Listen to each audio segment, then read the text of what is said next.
Hello guys, ayan, update ko kayo sa aking tanim na mais. 20 days old na siya today. Ayan, yung kanyang buto ay nabili ko online for 70 pesos.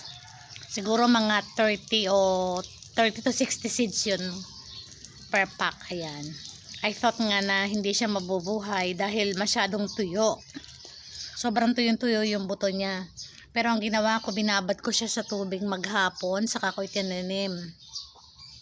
Kaya ayan, nakikita nyo, blooming na blooming. Ayan, at ang kanyang mga puno ay talaga namang matipunong matipuno. Ayan, mas blooming pa sa nagtanim, guys. Medyo dikit-dikit nga lang. Ayan, dapat kasi ang pagtatanim ng mais dapat one seed per hole. Sa isang butas, isang seed lang dapat. Yung nagawa ko, mga 3 to 4 seeds per hole. So sa next, yan, ganun na ang gagawin ko. Pero yung distansya niya, okay na. Ayan, nag-try din ako dito sa mga plastic container. Ayan. Dahil nga first time yung pagkakatanim ko, medyo ayan, napalimit o napadami yung aking seeds. Pero very healthy yung kanyang mga dahon. Ayan, after ko malagyan ng swamp fertilizer.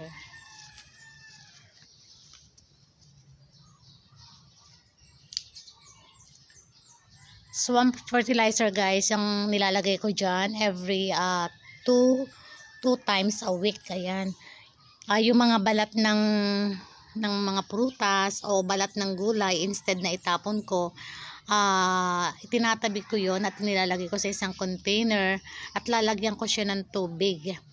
Ayan, and after 2 to 3 days, ayan, yun ang ginagamit ko pandilig sa kanila.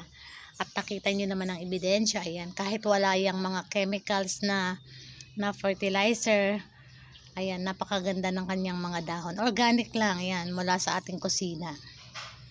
So magtanim tayo, guys, during our free time. Wala namang mawawala. At ipakikita ko din sa inyo yung aking noong sila ay 7 days old and 12 days old. Ayan.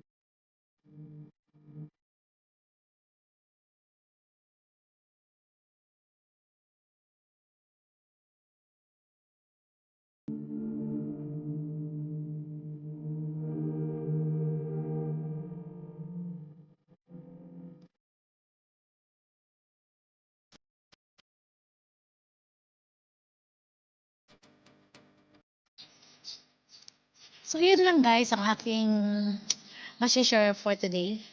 Ayan, sana ay nagustuhan niyo. Update ko sa inyo pag medyo malaki na sila. So thank you so much for watching. Maraming salamat sa suporta niyo, guys. Dahil kung hindi sa inyo, ayan, hindi magkakaroon ng views sa aking mga video. Ayan.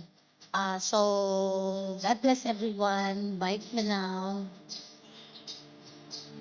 See you on my next vlog.